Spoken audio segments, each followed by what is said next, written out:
تپوس کړی دی یو مسلک ایته ځان ته اهل حدیث وی دی لا مذهب خلق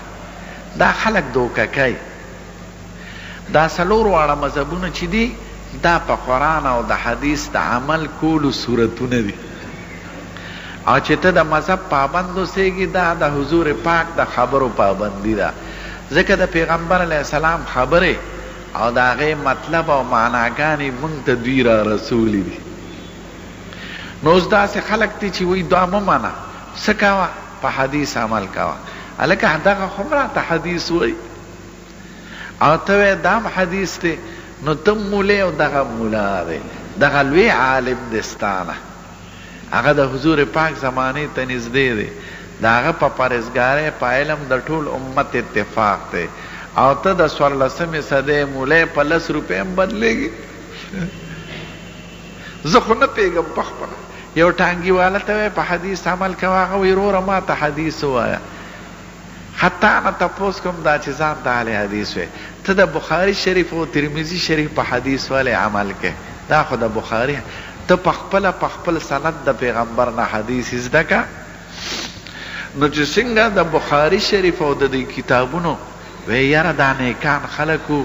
دوی د پیغمبر احادیث مونږ ته را رسولي دي د بخاري په علم په تقوا دی یقین دی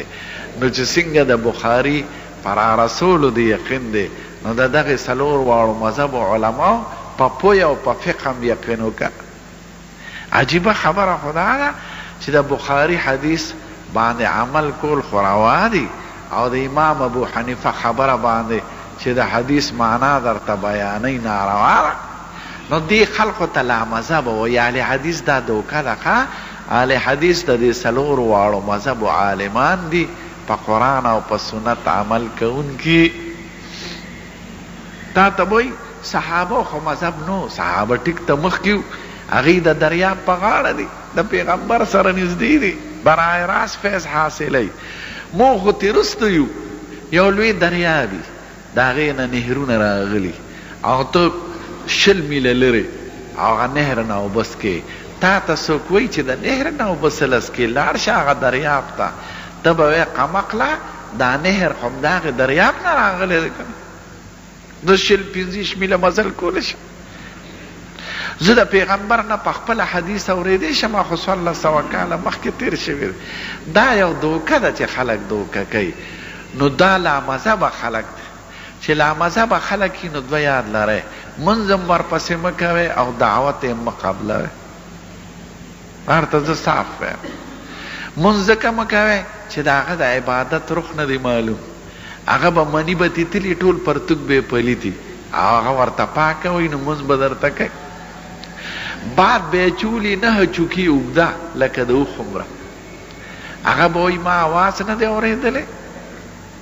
وی زما اقدس نه دی مات ځکه ما آواز نه دی اورېدلی یا ما بوی نه دی محسوس کړی حتی یسمع صوتا او یجد ریح مونږ ته معلوم دی دا د جهان قمقل دی او ډوډۍ هم مه خورئ ځکه هغې چندخان پاک ګڼي کټوی کې درله چندخ پوخ کړي چرمخکۍ پاکه ګڼي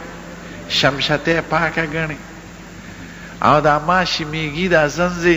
ګونګټان وي دا ټول پاک دي نو که په انګولي کې درله چندخان پخ کړي خورئ به چې څوک د مذهب پابند ني هغه د دین نه اوسي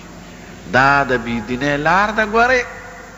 قسم دی که دا څلور واړه مذهبه نه وي په دې پېښور کې به 25,000 ملیانو او د هر یو به خپله خپله رایه وه دا خدای امت په دې څلورو دې وخت کې ټوله دنیا کې یو ار 15 کروڑ آبادي ده د مسلمانانو په دې یو ار 15 کروڑه کې څه د پاسه 80 کروڑه زمونږ د مذهب خلق دی محدثین مفسرین اولیاء بادشاہ په مخ د ځمکې چې څومره دي دا شکر دی زمونږ 800 کاله حکومت و هندوستان کې ټول زمونږ فقه وه په ترک دا ټول د ترک د عرب اخوا ټول دا زمونږ فقه وه نو چې څوک مذهب پرېږدي چا پسې روان شه ما پسې زناوره دروغجنه هی د کورونه او ځان ته پېښورې وي اکثر دروغجنې نو په دې دروغجن پسې چې روانېږي هغه څلور واړو مذهب علماو پسې ګوره دا لا مذهب خلک لا مذهب پسې منظم مکه ستا د عبادت رخ نه دی معلوم اسنه چې په بلا مې وړ او ډوډۍ مخوره اسنه چې چند خان او شمشته پکې در لپخ کړي او زنځي ګونګټانه پکې دا نه پوهه خلک امت کې انتشار او افراط لاسونه اوچتول امین په زور ویل دا دوه مذهبونو کې شته هغه ناروا نه دي دا لا مذهب کول سړی دا ناروا دي دا فتنه ده امت کې انتشار پیدا کوي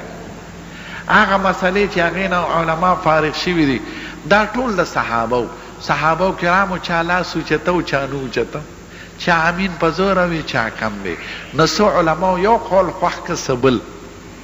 نو په دې عمل کول دا د صحابه په خبرو عمل کول لخوا زمونږ امام ابو حنیفه وای امین دعا پټه غوره ده او اکثر صحابه او تابعین په پټه امین وي بعضو په زوره ویلي دي ټیک ته روا ده خو موږ په پټه ته غوره وایو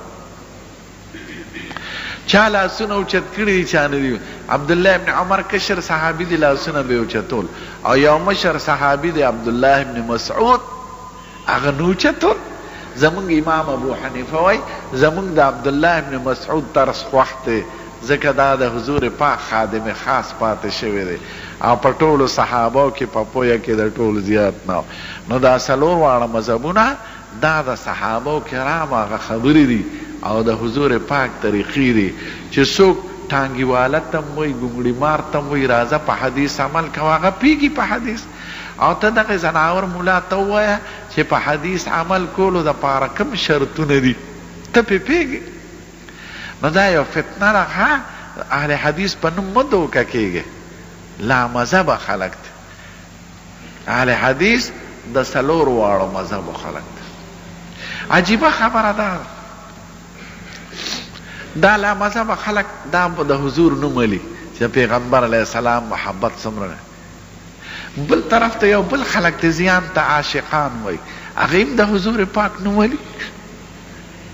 د رسول الله محبت لشي د نظر قربان ټیک ده دا بل طرف ته دی وای د رسول الله خبره منه امام ابو حنیفه پکې چاره واسته خطبه د یو بل لري معلومه دواشه چې د دواړو په اخلاص باندې خبره نه نو دا خبره مې معنی ده یو خبره رانه چا تپوس کړی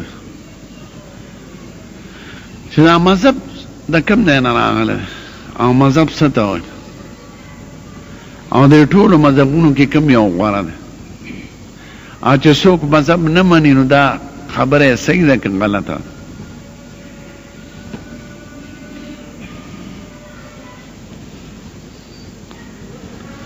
زمونږ بانک ته خو واسطه کړه مذهب وی لارې د عمل ته زمونږ ښکلی پیغمبر دین نه وړه صحابو ته یې ورساو خو کله په پویه کې او په رسېدو کې اختلاف راځي چاته یو خبره ورسي چاته ونه رسي څوک ته یو مطلب والي څوک بل په صحابو کې ده یو مثال یې درته ښیم زمونږ ښکلی پیغمبر علیه الصلاة والسلام د جنگ خندق نه راغی